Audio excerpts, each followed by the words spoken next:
তো বন্ধুরা, শীতকালে লঙ্কা এক কামড় দিলেই কিন্তু গা গরম হয়ে যায়। আর সেই লঙ্কা দিয়েই করব লঙ্কার আচার। ভিডিওটা দেখতে থাকেন, আশা করছি ভালো লাগবে। একদম ঘরোয়াভাবে আচারটা তৈরি করব। লঙ্কাগুলো পরিষ্কার করে ধুয়ে জলটা ছড়িয়ে নিয়েছি। একদম দেখতেই পাচ্ছেন জল একটু নেই। জল থাকলে লঙ্কার আচারটা খুব তাড়াতাড়ি নষ্ট হয়ে যাবে। বোঁটাটা ছাড়িয়ে নিচ্ছি আমি।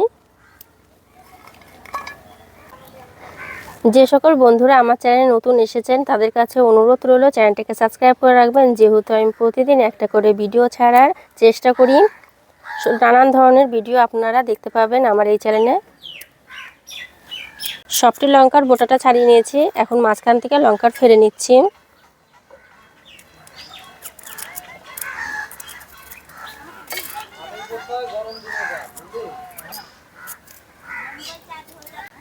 লঙ্কার যে এক্সট্রা বিচিগুলো আছে সেই বিচিগুলো আমি ছাড়িয়ে নেব।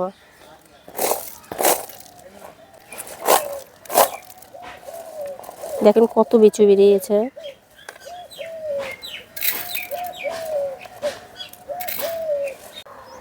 যতটা পেরেছি লঙ্কার বিচিগুলো আমি ছাড়িয়ে নিয়েছি। আর যে এক্সট্রা বিচিগুলো আছে এই বিচিগুলো থাক, কোনো অসুবিধা হবে না। আর এই আচার করার জন্য যে মশলাগুলো লাগবে সেই মশলাগুলো নিয়ে নিয়েছি। এখানে নিয়েছি আমি লবণ, হলুদ, তেল, আর এখানে কাঁচা মশলার মধ্যে নিয়েছি মৌরি, মেথি, জিরে, ধনে, সর্ষে, গোলমরিচ, হিং। এখানে নিয়েছি কালো জিরে। গ্যাসের ফ্লেমটা লো করে মশলাগুলোকে হালকা ভেজে নিতে হবে। প্রথমে ধনে দিয়ে দিলাম, জিরাও দিয়ে দিলাম একসঙ্গেই। একটু ভাজা ভাজা করে নেব। জিরে আর ধনেটাকে হালকা ভাজা করে নিলাম আর সব মশলাগুলো একসঙ্গে দিয়ে দিচ্ছি। গ্যাসের ফ্লেমটা কিন্তু লোই থাকবে। আর অনাতার নাড়াচাড়া করে হালকা একটু ভেজে নিতে হবে। মশলাগুলো থেকে খুব সুন্দর একটা সুগন্ধ বেরিয়েছে। এই পর্যন্তই কিন্তু ভাজতে হবে, এর থেকে বেশি ভাজার কোনো প্রয়োজন নেই।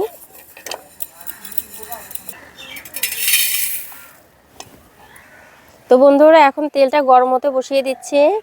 এখন গ্যাসের ফ্লেমটা হাই করে নিয়ে তেলটা গরম করে নিতে পারেন। যতটা আচারে তেল রাখবেন ততটা তেল দিয়ে দেবেন। আর এই আচারগুলো কিন্তু লুচি পরোটার সঙ্গে খেতে অসাধারণ লাগে, আর এমনি কি গরম ভাতের সঙ্গেও সত্যি সুন্দর লাগে। আর আচারে যদি একটু বেশি তেল রাখতে চান, একটু মুড়ি দিয়ে খেতে চান, তাহলে কিন্তু বেশি তেল দিতে পারেন। এদিকে তেলটা গরম হোক আর এদিকে আমি মশলাটা কুটে নেব।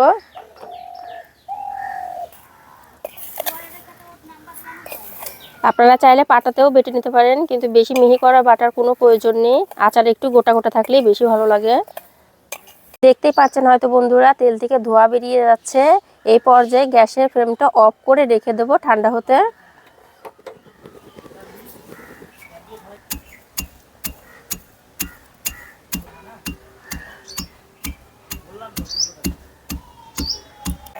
দেখেন বন্ধুরা, মশলাটা কুটে নিলাম আর একটু গোটা গোটায় রেখেছি।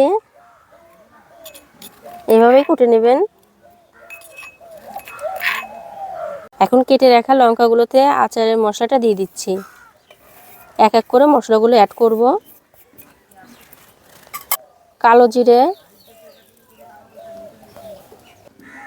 লবণ দিয়ে দিচ্ছি।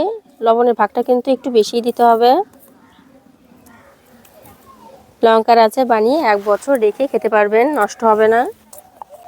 হলুদ, কাশ্মীরি লঙ্কার গুঁড়ো সামান্য একটু দিচ্ছি কালারের জন্য। সঙ্গে দিয়ে দিচ্ছি হিং। 2 চামচের মতন ভিনিগার দিয়ে দিচ্ছি। আপনাদের কাছে ভিনিগার না থাকলে লেবু চিপে দিবেন, 2টা লেবু চিপে দিবেন।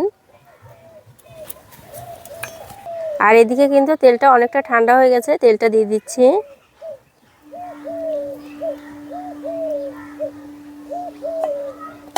এখন মেখে নেব।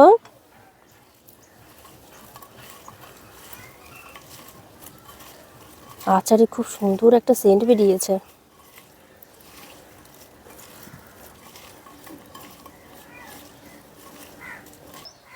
খুব সুন্দর করে মেখে নিচ্ছি। আপনারা যদি মাখতে ভয় পান যে হাত জ্বলবে, তাহলে কিন্তু চামচ দিয়েও মেখে নিতে পারেন। একটা কাচের বয়াম নিয়ে নিয়েছি আচারটা রাখার জন্য। কাচের বয়ামে আচারটা রাখলে অনেক দিন ধরে ভালো থাকে। তো কাচের বয়ামটা আমি পরিষ্কার করে ধুয়ে রোদ্রে রেখেছিলাম, ব্যাকটেরিয়া থাকলে মরে যাবে। এখন ভরে নেব কাচের বয়ামের মধ্যে।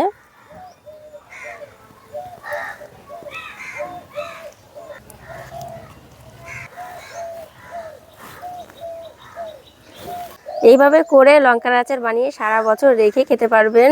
তো বন্ধুরা, আজকের এই রেসিপিটা আপনাদের কেমন লাগলো অবশ্যই কিন্তু কমেন্টে জানাবেন। আর এরকম নতুন নতুন রেসিপি পেতে আমার চ্যানেলটিকে সাবস্ক্রাইব করে রাখবেন। ধন্যবাদ।